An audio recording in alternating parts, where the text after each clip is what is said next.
Kurma, Kultum Ramadan Matsaba 1445 Hijriah bersama MTS Negeri 4 Bantul. Assalamualaikum warahmatullahi wabarakatuh. Alhamdulillahirabbil alamin. Assalatu wassalamu ala asrafil anbiya'i wal mursalin wa ala alihi wa sahbihi wasallim. Rabbi shrahli sadri wa yassirli amri wahlul 'uqdatam min lisani yafqahu qawli. Amma ba'du. Sahabat kurma rahimakumullah, puji syukur kehadirat Allah Subhanahu wa taala yang telah memberikan kita kenikmatan Islam dan iman sehingga sampai hari ini kami masih diberikan kesempatan umur untuk menikmati bulan suci Ramadan ini. Shalawat dan salam semoga selalu tercurah kepada junjungan Nabi besar Muhammad Sallallahu Alaihi Wasallam beserta keluarganya, sahabatnya, dan umatnya hingga akhir zaman. Sahabat kurma rahimakumullah, sudah sepantasnya sebagai seorang muslim memperbanyak rasa syukur kita kepada Allah Subhanahu wa taala yang telah memberikan nikmat, khususnya umur panjang dan juga nikmat iman, hingga kita bisa bertemu lagi dengan bulan suci Ramadan ini. Kita bisa meregup pahala, kita bisa menikmati rahmat Allah yang sebesar-besarnya, dan sesungguhnya hanya bisa kita gunakan untuk melaksanakan hal-hal ketakwaan kepada Allah Subhanahu wa taala. Terkait dengan ketakwaan kepada Allah, sejalan dengan ini Quran surat Al-Baqarah ayat 183. Bismillahirrahmanirrahim.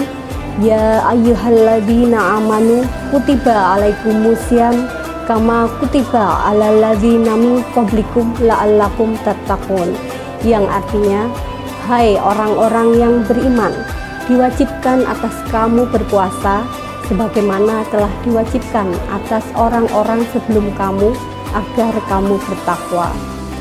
Di sini jelas disebutkan bahwa setiap muslim untuk melaksanakan ibadah puasa dengan tujuan takwa kepada Allah Subhanahu wa taala. Tapi apakah dengan melaksanakan puasa kita sudah bisa serta-merta menjadi pribadi yang bertakwa? Sudah seharusnya jika kita melaksanakan puasa dengan sebenar-benarnya, karena pada hakikatnya puasa bukan hanya sekedar menahan dahaga, menahan lapar, tapi dengan melaksanakan puasa kita didorong untuk melaksanakan hal-hal soleh atau amalan-amalan baik dan menghindarkan dari hal-hal yang salah atau amalan-amalan atau hal-hal yang tidak baik atau maksiat. Amal soleh seperti apa yang seharusnya kita jaga dan kita tingkatkan di bulan suci Ramadan ini? Ada 3 amalan pokok yang semestinya bisa kita tingkatkan, kita jaga di bulan suci Ramadan ini untuk menemani hari-hari kita melaksanakan ibadah puasa. Yang pertama adalah meningkatkan sholat. Kita tahu bahwa sholat adalah amalan wajib yang paling utama. Meningkatkan sholat di sini yang utama adalah sholat 5 waktu, sholat fardu 5 waktu. Kita tingkatkan, apabila belum tertib melaksanakannya, kita dapat melaksanakannya lebih tertib lagi. Jangan sampai ada sholat satupun yang tertinggal. Di samping dari ketepatan waktunya, kita usahakan sholat tepat waktu dan lebih-lebih lagi sholat di awal waktu. Begitu azan dikumandangkan, kita bersiap-siap untuk melaksanakan ibadah sholat. Sholat wajib yang kita laksanakan, kita juga perlu adanya peningkatan dalam hal kekhusyukan, di mana upaya kita untuk melaksanakan khusyuk adalah dengan mempelajari arti dari bacaan-bacaan yang kita baca dalam setiap gerakan sholat kita. Di samping itu kita juga mengupayakan dengan seakan-akan kita bisa melihat Allah Subhanahu wa taala, atau minimal apabila itu tidak bisa kita lakukan, kita berusaha untuk merasa dilihat Allah Jadi setiap gerakan dan ucapan kita dalam sholat selalu dipantau dan dilihat Allah. Dengan begitu insya Allah kita akan melaksanakan dengan sebaik-baiknya. Di samping sholat fardu, perlu juga meningkatkan amalan sholat lainnya seperti sholat duha, di mana kita tahu dengan 2 rakaat sholat duha kita sudah seperti bersyukur atau mensedekahkan, karena setiap sendi dalam tubuh kita itu perlu disedekahkan, dan ini cukup dengan 2 rakaat sholat duha. Mengutamakan sholat berjamaah juga merupakan salah satu hal yang sangat baik, karena akan mendapatkan 27 derajat keutamaan. Lebih-lebih bagi kaum Adam akan sangat diutamakan untuk sholat jamaah di masjid. Hadis riwayat At-Tirmidzi dan Ibnu Majah, siapa yang membiasakan atau menjaga sholat duha dengan istiqomah akan diampuni dosa-dosanya walau sebanyak buih di lautan. Tidak ketinggalan juga di dalam bulan Ramadan ini yang khas, dan ini merupakan amalan yang sangat lazim dilaksanakan, adalah sholat tarawih. Sholat tarawih yang boleh dilaksanakan di rumah maupun berjamaah di masjid atau musola-musola. Tidak ketinggalan juga sholat malam, yaitu sholat witir, sholat tahajud. Insya Allah akan menambah semangat kita dan akan memberikan kita dorongan untuk meminta ampun kepada Allah dengan lebih, di mana waktu-waktu sholat tahajud merupakan waktu yang paling afdal untuk kita memohon ampun dan meminta apapun yang kita hajatkan kepada Allah Subhanahu wa Ta'ala. Selain meningkatkan sholat, kita juga perlu meningkatkan interaksi dengan Al-Quran. Interaksi dengan Al-Quran bisa kita lakukan dengan yang pertama, qiraah. Sekedar membaca Al-Quran tanpa harus memahami maknanya. Seseorang yang berinteraksi dengan cara ini akan mendapatkan pahala dari setiap huruf yang dibaca. Namun hal yang terpenting juga, saat membaca harus sesuai dengan kaidah tajwid. Seperti yang dikatakan oleh Ustadz Adi Hidayat, dikutip dari kanal YouTube Masjid As-Salam, Sabtu 25/12/2021.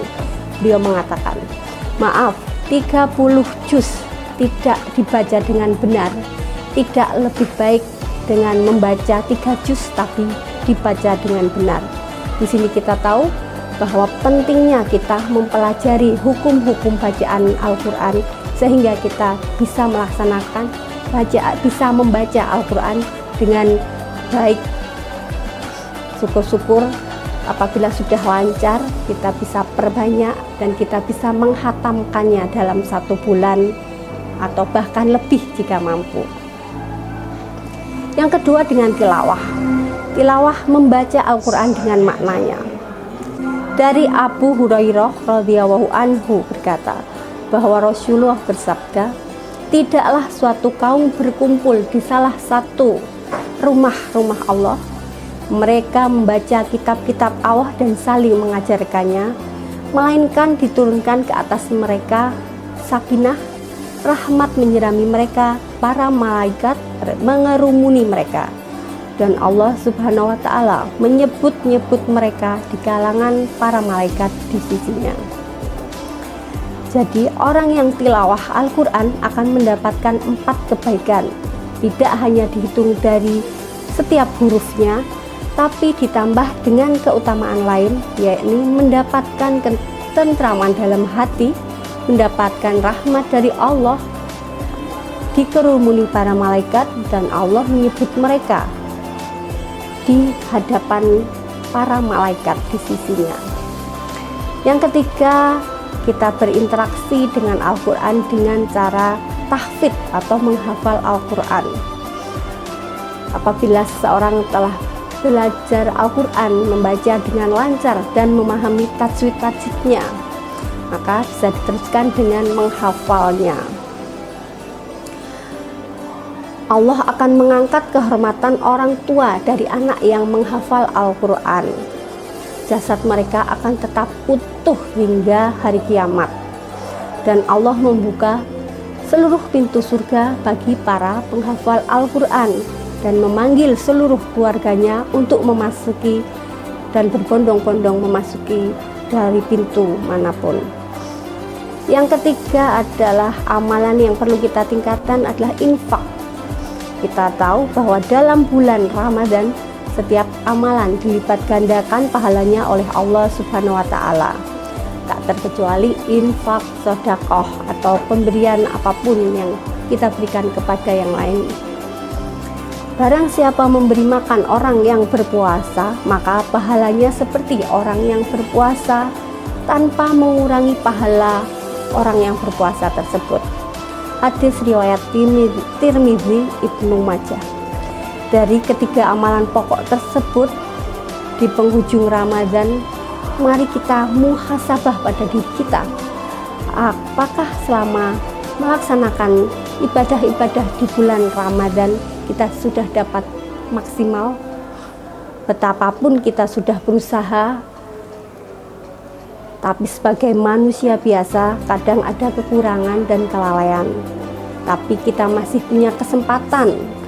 Sebagaimana diriwayatkan oleh sahabat Salman Al-Farisi, adalah bulan Ramadan, awalnya rahmat, pertengahannya maghfirah, dan akhirnya adalah pembebasan dari api neraka.